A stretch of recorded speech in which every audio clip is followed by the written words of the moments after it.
안녕하세요. 매달 하나씩의 도덕놀이를 소개하는 아리쌤 스쿨입니다. 오늘의 교실 속 도덕놀이는 권리와 의무 사이 밸런스 게임입니다. 우리의 교실에서는 가끔 학생들이 자신의 의무는 다하지 않은 채 권리만을 강하게 주장하거나 다른 친구의 권리를 무시한 채 자신만의 권리를 존중받기를 원하기도 합니다. 그런 학생들은 이번 도덕놀이를 통해서 권리와 의무 사이의 조화로운 관계에 대해 몸소 배우게 됩니다. 해당 도덕놀이는 5학년 사회와 도덕을 연계 통합한 놀이로서 학급 경영에도 매우 유용하게 쓰일 수 있습니다. 5학년 사회 중 헌법 속 국민의 기본권과 의무를 복습하는 차원에서 도덕놀이를 진행할 수도 있으며 도덕의 타인과의 관계 및 사회 공동체와의 관계 영역의 학습에도 많은 도움이 될 수 있습니다. 최종적으로 학생들이 권리와 의무 사이에 조화를 추구하는 자세를 갖도록 하는 것이 이번 놀이의 포인트입니다. 해당 놀이가 끝난 후 학생들은 권리와 의무의 상호 의존적 관계를 이해하고 권리와 의무가 충돌할 때에 합리적 판단은 무엇인지에 대해 생각해 볼 수 있습니다. 그럼 본격적으로 권리와 의무 사이 밸런스 놀이에 대해 설명드리겠습니다.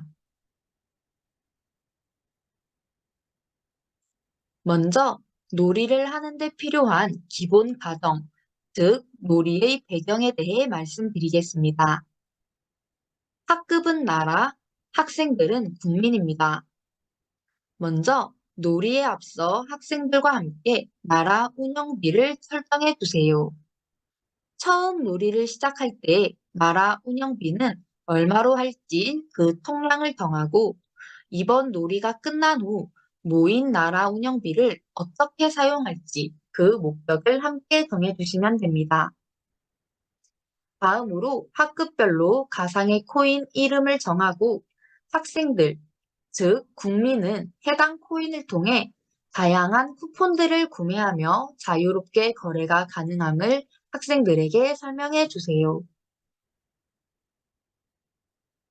슬라이드에 나와 있듯이 나라 운영비로 보드게임 파티를 위한 제품을 구매하거나 필요한 학급 물품을 사는 등 학생들과 교사가 자유롭게 상의하여 나라 운영비의 총량과 목적을 정해주시면 됩니다.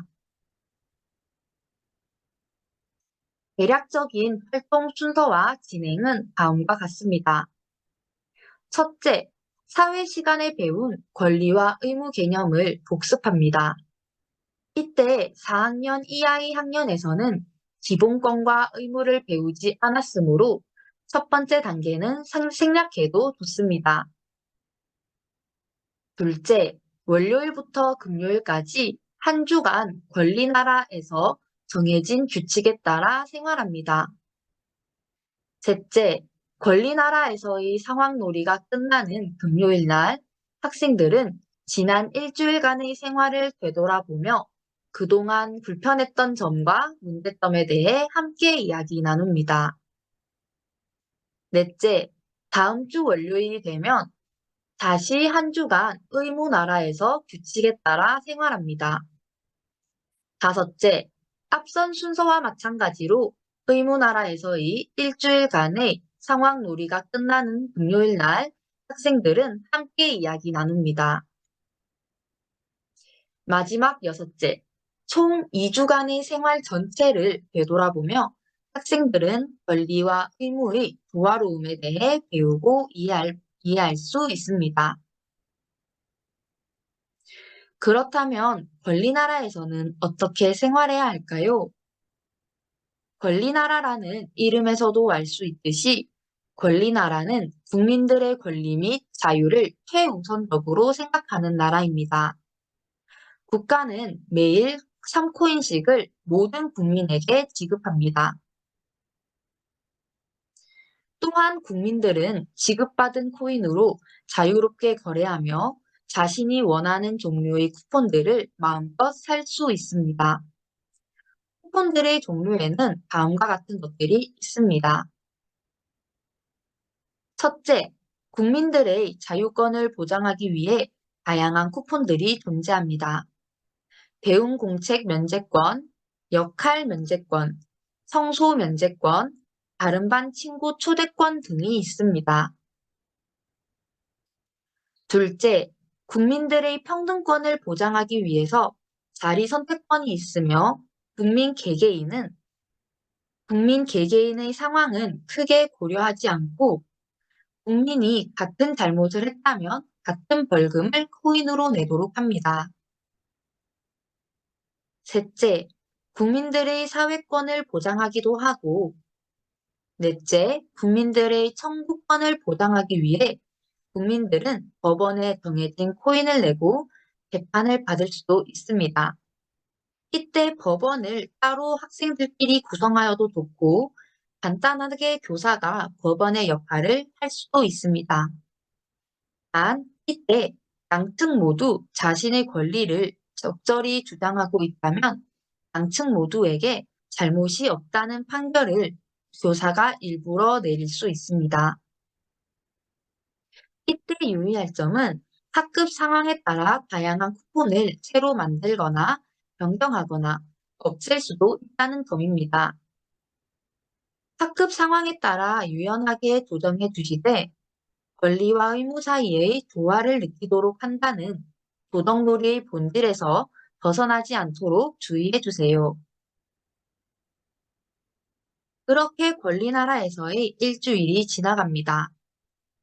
그 후 금요일에는 학급의 모든 학생들이 모여 함께 일주일 동안의 생활을 되돌아보며 이야기 나누는 시간을 갖습니다. 이때 학생들은 자신들이 직접 경험한 다양한 문제점들과 불편 사항들을 이야기할 수 있습니다. 예를 들면 다음과 같은 불편 사항들이 아이들 입에서 나올 수 있겠지요. 배움공책 면제권을 매일 사서 배움공책을 쓰지 않았더니 지난 일주일간 어떤 내용을 배웠는지 기억이 나지 않아 속기 시험을 망쳤어요. 친구들이 자꾸 청소 면제권을 사서 우리 교실이 금방 더러워졌어요. 저를 별명으로 놀리는 친구를 선생님께 말씀드렸더니 그 친구의 표현의 자유도 중요하다고 하시면서 친구로부터 아무런 사과를 받지 못했어요. 저는 다친 친구를 부축해 두느라 수업 시간에 늦었을 뿐인데 운동장에서 축구를 하다 수업 시간에 늦은 친구와 평등하다며 같은 벌금을 내서 저는 억울해요. 국민들에게 매일 3코인씩을 주다 보니 나라 운영비가 금세 바닥나서 학급에 필요한 물품을 사지 못했어요. 이 외에도 다양한 문제점과 불편한 점들을 학생들이 스스로 이야기할 수 있도록 교사가 적절히 발문해 주는 것이 필요합니다. 그렇게 권리나라에서의 일주일이 끝난 후 다음 일주일은 의무나라에서의 생활이 시작됩니다. 의무나라에서 국민들은 정해진 의무를 모두 수행해야 하고 국가는 모든 의무를 다한 국민에게만 임금의 형태로 3코인씩을 지급합니다. 이때 한 가지 의무라도 다하지 않는다면 해당 국민은 코인을 받을 수 없습니다. 국민들의 의무는 다음과 같습니다. 첫째, 납세의 의무입니다. 국민들은 매일 나라 운영을 위해 1코인씩 세금을 냅니다. 둘째, 교육의 의무입니다. 국민들은 매일 배움공책과 알림장을 쓴 후 교사에게 검사받아야 합니다. 셋째, 근로의 의무입니다. 국민들은 매일 자신의 역할을 수행합니다. 이때 역할에는 1인 인력, 교사의 심부름, 학급 청소 등 다양한 것들이 있을 수 있겠지요. 넷째, 환경 보전의 의무입니다. 국민들은 매일 나라의 환경 규칙을 준수해야 합니다. 음식물 쓰레기를 줄이기 위해 급식을 다 먹어야 하며 비닐이나 플라스틱 사용을 제한할 수도 있습니다. 다섯째, 국방의 의무입니다. 국민들은 우리 의무나라의 땅과 주변을 지켜야 합니다. 우리 반의 교실 및 복도에서 다른 학급 학생들이 놀지 못하도록 통행을 제외한 행동을 제지합니다. 이때에도 당연히 학급 상황에 따라 다양한 의무와 규칙을 교사가 학생들과 함께 조정할 수 있습니다. 단, 권리와 의무 사이의 조화로움을 추구해야 한다는 것을 학생들이 느낄 수 있도록 주의해 주세요. 이렇게 의무나라에서의 상황 놀이도 모두 끝이 난 금요일, 학생들은 다시 모여 일주일간의 생활을 되돌아보며 소감을 나눕니다. 이때 학생들이 스스로 다양한 문제점을 이야기할 수 있도록 교사가 적절히 발문해 주세요. 학생들은 매일 정해진 의무를 다하느라 쉬거나 놀 시간이 없어서 너무 속상했다. 특정 음식에 대한 알러지가 있어도 급식을 다 먹지 않았다고 코인을 받지 못해 너무 억울했다. 세금과 벌금으로 자꾸 코인을 제출하다 보니 나의 자유가 침해되었다. 나라 운영비는 자꾸자꾸 쌓여갔지만 정작 우리들의 권리는 침해당하는 느낌이었다. 이 외에도 다양한 문제점들을 이야기할 것입니다. 이렇게 2주간의 도덕놀이가 모두 끝이 납니다. 이번 도덕놀이를 통해 학생들은 권리와 의무의 바람직한 관계는 무엇인지, 권리와 의무가 충돌할 때 어떤 합리적 판단을 내려야 하는지 등에 대해 진지하게 생각해 볼 수 있습니다. 또한 자신의 권리만큼 타인의 권리도 소중하고 존중받아야 함을, 우리가 함께 살아가는 공동체를 위해서는 권리와 의무를 조화롭게 추구해야 함을 몸소 깨달을 것입니다. 이 영상을 보시는 선생님들의 학급 상황에 맞게 이번 도덕놀이를 적절하게 변형하셔서 학생들과 뜻깊은 시간을 보내시길 바랍니다. 감사합니다.